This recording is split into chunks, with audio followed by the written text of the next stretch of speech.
Have you ever wondered why Jesus allowed this to happen? Thousands of pigs drowned in the sea. And how could one man carry so many demons within him? This is one of the most powerful and mysterious stories in the Bible. A disturbed man living in a cemetery with a legion of evil spirits in his body. Then, suddenly, without warning, an entire herd of pigs plunges down a cliff, falling straight into the water. This whole scene raises questions that have puzzled people for centuries. Why would Jesus, who heals and saves, permit such destruction? And why do the demons, instead of simply vanishing, ask to end the pigs? But the most shocking part comes now. Why, after witnessing such a great miracle, did the townspeople ask Jesus to leave? Many people fail to understand the story, and some even doubt God's goodness. Yet, within this violent chaos, there are three important truths that will change everything you thought you knew. One of these truths is about what God truly values. Another about the spiritual battle that exists. And the third about your own freedom. Here, in our Bible study, we don't shy away from difficult passages. We dive headfirst into them. If you want to learn about the Bible in a way that goes beyond the basics, subscribe now and hit that like button. I'm about to show you 3 points from this story that will change your understanding of spiritual liberation. And I guarantee you, once you discover what truly happened there, you'll never read this text the same way again. Let's open to Mark, chapter 5. Prepare yourself, because what you are about to uncover will change everything. Our story begins not with the arrival of the demons, but with an important choice. Jesus and his friends had just faced a terrible storm on the Sea of Galilee. It was such a strong gale that even experienced fishermen thought they would die. But Jesus stood up, calmed the wind, and commanded the sea to be still. And so it happened. Everything became peaceful. But it is crucial to understand, this was not a simple boat trip. It was a divine mission. Jesus purposefully crossed that sea, faced a storm of courage, and went directly to a place of non-Jews, the region of the Gerasenes. It was strange ground, a land that, for a Jew of that time, was considered impure. Why would the Son of God risk so much to go specifically to the enemy's territory? The answer is simple. Because on the other side of that sea, there was a man in total despair, a man whom no one else could help, who lived among the dead. The moment Jesus steps ashore, he encounters a terrifying sight. The Gospel of Mark recounts that as soon as Jesus got out of the boat, a man possessed by an evil spirit came from the cemetery to meet him. This man lived among the tombs, and no one could restrain him anymore, not even with chains. Imagine the scene. Wild eyes, tangled hair, naked body covered in cuts, blood, and dirt. The chains hanging from his wrists were just broken pieces, signs of all the failed attempts to bind him. He had been tied up many times, but he always broke the shackles and chains into pieces. No one had the strength to overpower him. It was a strength that didn't seem human, an uncontrollable violence. It was a strength that didn't seem human, an uncontrollable violence. Because of him, the region was so feared that people simply avoided passing through there. This man became a legend of terror for the community itself.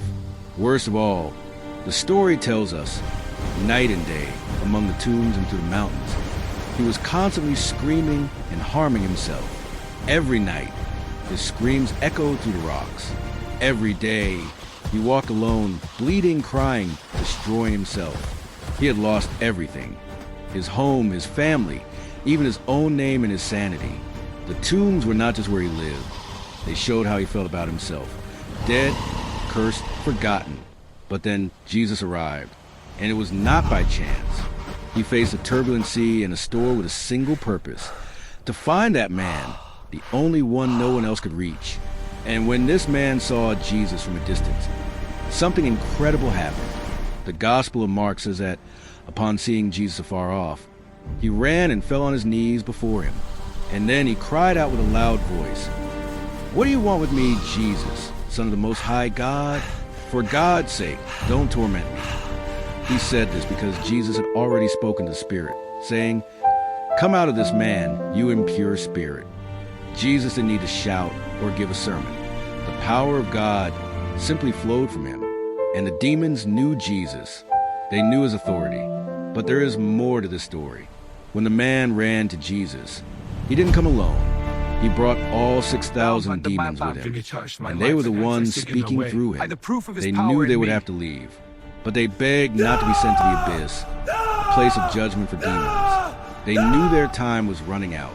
Then Jesus asked, "What is your name?"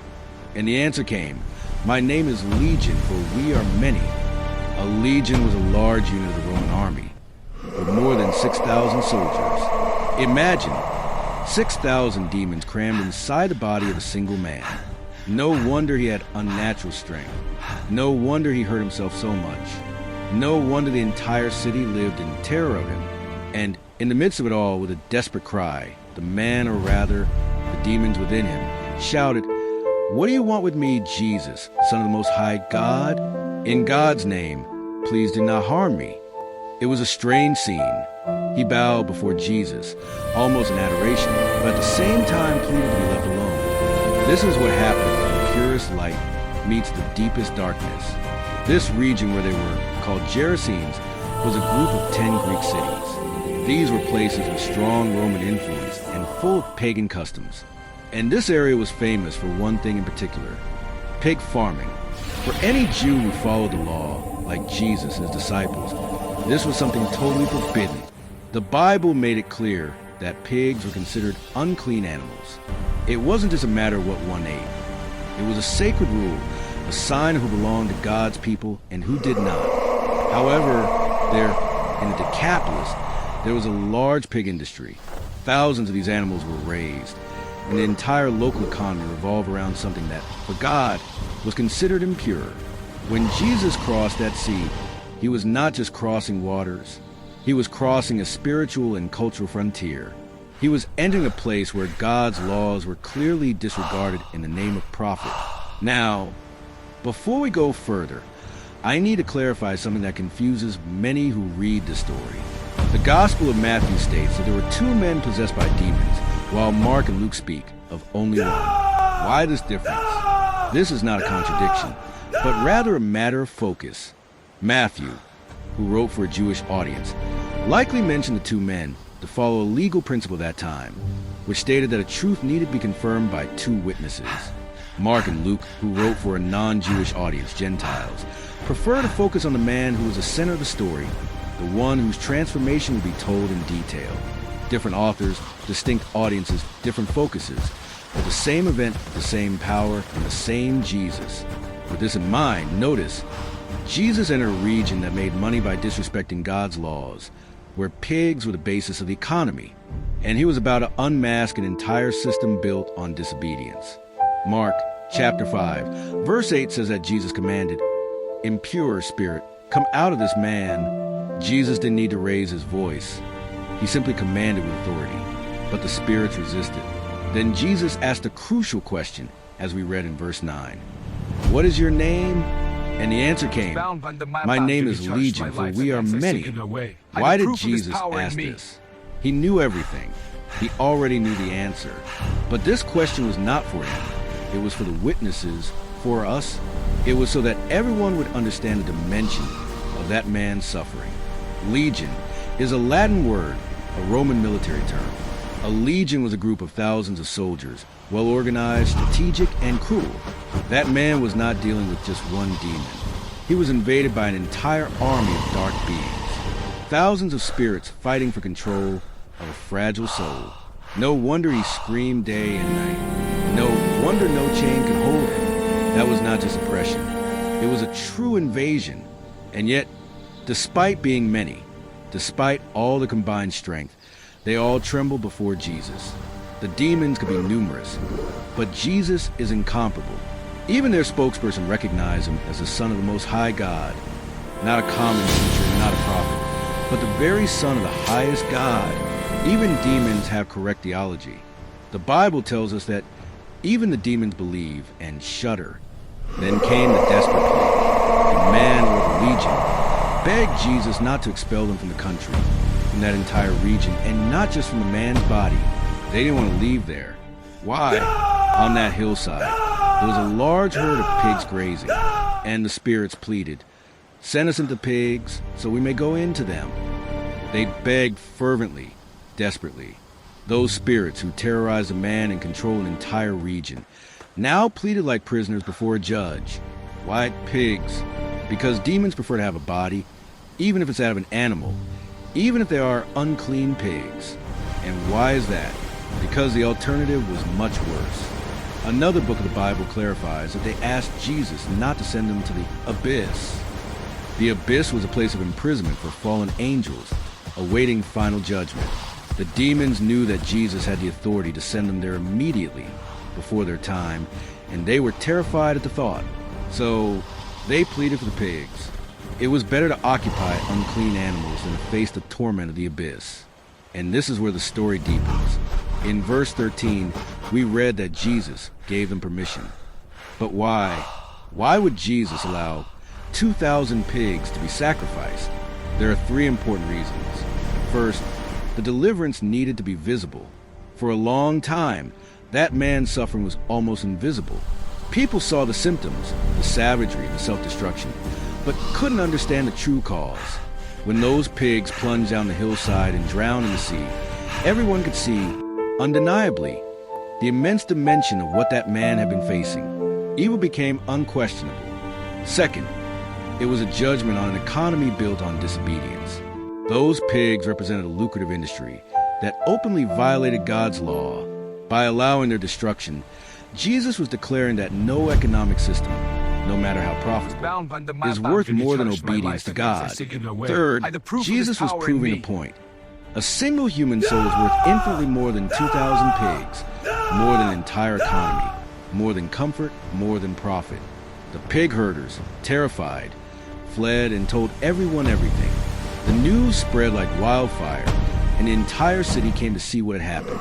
And what did they find? Mark chapter 5, verse 15 tells us that they approached Jesus and saw the man who was formerly possessed by a legion of demons. Now he was there, sitting dressed and in his right mind, at peace with Jesus. This was the same man who had terrorized them for years. You would think they would celebrate, that they would fall at Jesus' feet. But verse 17 reveals something sad. They began to plead with Jesus to leave their region. They chose the pigs over a healed person, prophet over divine presence, and known over freedom. They saw the power of God in it. They asked him to leave, afraid of what else he might change. And sadly, many act this way even today. The man who had been set free, wanted to follow him, begged Jesus to let him go with him. But Jesus unusually said no. In Mark chapter 5, verse 19, he instructed, "Go home to your friends and tell them how much the Lord has done for you and how he has had mercy on you." This is the only time in the Gospels that Jesus refused someone who wanted to follow him. Why? Because that man had a very specific mission. Because that man had a very specific mission. Jesus was departing the Gentile territory, but the message of the gospel needed to remain there. So Jesus commissioned the man, "Go home and tell them what I've done for you." And that is exactly what he did. Verse 20 tells us that he went out and began proclaiming the Decapolis all that Jesus had done for him. And everyone was amazed. That man traveled to the 10 cities of the Decapolis, a predominantly non-Jewish region, publicly announcing his transformation. People admired him, not for his theology or for any training he had, but for what Jesus had done. He didn't have a seminary degree. He knew only one thing: I was in chains and now I am free. I was tormented and now I have peace. And that was more than enough. Let me now present 5 essential points that you need to understand and remember from this story. Number 1, demons are real. They are not myths nor metaphors. They are true spiritual beings with genuine existence and influence. And these beings have plans and a real fear of Jesus. As Ephesians chapter 6, verse 12 says, "For our struggle is not against flesh and blood, but against the rulers, against the authorities, against the powers of this dark world, and against the spiritual forces of evil in the heavenly realms." Yes, we are in a spiritual war, but the demons in this story did not laugh. They pleaded, because when Jesus stands before them, they have no other option but to submit. Number 2, Jesus crosses storms to rescue you. Jesus deliberately faced a dangerous sea and a storm to meet a tormented man. No crowd was waiting for him. No one invited him. But he came anyway because he left the 99 sheep to rescue the lost one. No soul is too lost. No situation is too dark. If he crossed the sea for that man, he will come for you too. Number 3, freedom is complicated. Jesus brought liberation to one man, but it cost that community 2,000 pigs. Freedom is a beautiful thing, but it is not always clean. It can cost friends, finances, reputation, or even your routine. Sometimes, when Jesus enters the scene, he disrupts your entire system.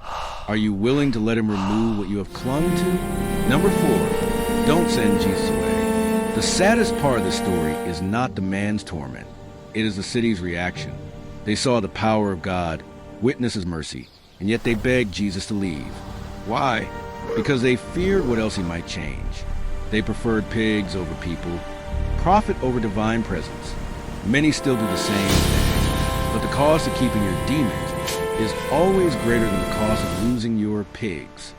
Number 5, your testimony matters. The man Jesus set free did not go to seminary. He was not trained in apologetic, the defense of faith, but he had a story, and Jesus said, "Go and tell them." That was enough. You may even think you are not qualified, but what truly qualifies you is what Jesus did for you. Tell them what he accomplished. When people see who you were before and marvel at who you are now, that will be the most powerful proof. Let me ask you a simple question. Are there areas in your life where you have allowed darkness to dwell? Perhaps, like the man in the tombs, you have accepted a lie that this is who you are now. But know that there's no demon too strong, no abyss too deep, no past so dark that Jesus cannot redeem. The same Jesus who silenced a legion is here right now, ready to act for you. John chapter 8, verse 36 tells us, "So if the Son sets you free, you will be free indeed." You don't need a perfect prayer. Just invoke his name with faith. Romans chapter 10, verse 13 declares, "For everyone who calls on the name of the Lord will be saved." Open your heart right now. Allow him to break your chains. You were born for freedom. If you believe that Jesus has all authority over the forces of darkness, type "Jesus has all authority" in the comments and pray this aloud. Then say aloud, "Jesus, I believe you are the Son of God. I surrender my life to you. Set me free and use me for your glory." If you have made this prayer, welcome back to freedom. If you enjoyed this video or this reflection, please support this work by doing 3 things. Like this content, subscribe to the channel for more biblical origins, and share with your friends and family, especially with someone you know who is fighting a difficult battle right now. And don't forget to leave your comments below. We love hearing from you, because the demons at that time knew exactly who stood before them. Jesus, the Son of the Most High, the Commander of Heaven. And he is not finished yet. He is still crossing dangerous seas, still silencing legions of problems, still restoring what is broken. All that remains for you to do is let him in. His quest is individual, persistent, relentless, and it echoes to the millennia, inviting each of us to surrender, the way the demons pleaded, with an intensity that bordered on desperation, reveals not only their fear, but the inescapable hierarchy of the spiritual universe, where Jesus' authority is supreme and unquestionable. They, creatures of darkness who terrorize a region, reduced to a pathetic whimper before a force they could not resist. This reminds us of the insignificance of all evil in the face of divine majesty. And there is a subtle beauty in the choice of pigs as a destination for the legion. Impure animals for impure spirits, a divine irony that underscores Jesus' purity, which is not contaminated but purifies. The value of the human life, then, is elevated to a level that no material wealth can even scratch, a poignant reminder in a world that often values profit more than human dignity. That sea which Jesus crossed was not merely a geographical barrier. It was a dividing line between the realm of darkness and the dominion of light, where he, the Savior, did not hesitate to enter. The people's reaction, asking Jesus to leave, is an uncomfortable mirror of our own resistance to profound transformation. We prefer the illusion of control and the familiarity of our problems to the uncertainty of true freedom that disrupts what we know. It is a bitter truth that, at times, the cause of liberation, the loss of comforts, old patterns, certain possessions, can seem more frightening than the pain of slavery itself. But the sight of the man, once an uncontrollable wildling and now sitting, serene and in his right mind, should have been enough to dispel any fear, to ignite the flame of faith and not of expulsion. Jesus' decision not to allow the man to follow him, despite his ardent desire, underscores the individuality of each calling and the importance of each local testimony. The light that shines at home is often the most effective. And so, from a marginalized man emerges a herald, an unpretentious missionary whose credibility came not from titles, but from an undeniable experience, a story of before and an after that resonated with the authenticity of grace. This entire episode is a call to reflect on the legions that may be within us, the fears that imprison us, the habits that consume us, and the hope that the same power that silenced that multitude of demons is available today for every soul that opens itself to his presence. There is no depth of despair that Jesus cannot reach, no chain so strong that he cannot break, no valley of shadow that his light cannot illuminate. His authority extends over everything, and his mercy is an open invitation, a safe refuge for those seeking liberation. He, the commander of heaven, continues to cross our particular seas, silencing our legions and restoring what is broken. All that remains for us is a humility to let him in, to invoke his name, and to allow his truth to undo the lies that shackle us, leading us to the fullness of the freedom for which we were created. This profound message translates into actions and attitudes in your daily life, in a continuous journey of faith and self-knowledge. Firstly, it invites you to sincere self-analysis. Identify the legions in your own life.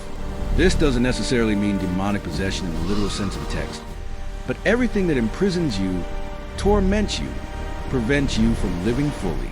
These could be persistent fears, destructive habits, old hurts, addictions, negative thought patterns, or even lies you've accepted about yourself, where the chains you feel are preventing you from being who you were truly created to be.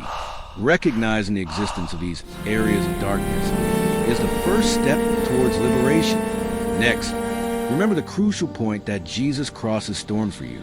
No matter how dark or hopeless your situation may seem, the story assures us that Jesus is willing to come to meet you. Even if no crowd is inviting him, he seeks you individually, personally. The same power that silenced that legion is available to confront your own internal legions. The key is to call upon his name, open your heart, and allow him to enter those darkest places of your soul. A perfect prayer is not required, only a sincere heart yearning for freedom. Be prepared, however, for the idea that freedom is complicated and may come at a cost. Just as a community lost its pigs, you may need to lose something to be set free. This could mean abandoning old friendships that drag you down, changing unsustainable financial patterns, letting go of a reputation built on falsehoods, or even detaching from a familiar but harmful routine. True freedom often requires a chaos of transformation to occur before a new order can emerge. Ask yourself, what am I willing to let go to embrace the fullness that Jesus offers? Most importantly, do not send Jesus away when he begins to act. The city of Decapolis, in its fear of what Jesus might change, preferred the known and profitable to the miracle in your life. This means not resisting divine intervention out of fear of the unknown, out of attachment to comfort or profit. Even if that profit is merely maintaining a comfort zone, understand that the cost of keeping your demons, your unresolved problems, your internal prisons, is always greater than the cost of losing your pigs, your attachments, your false comforts.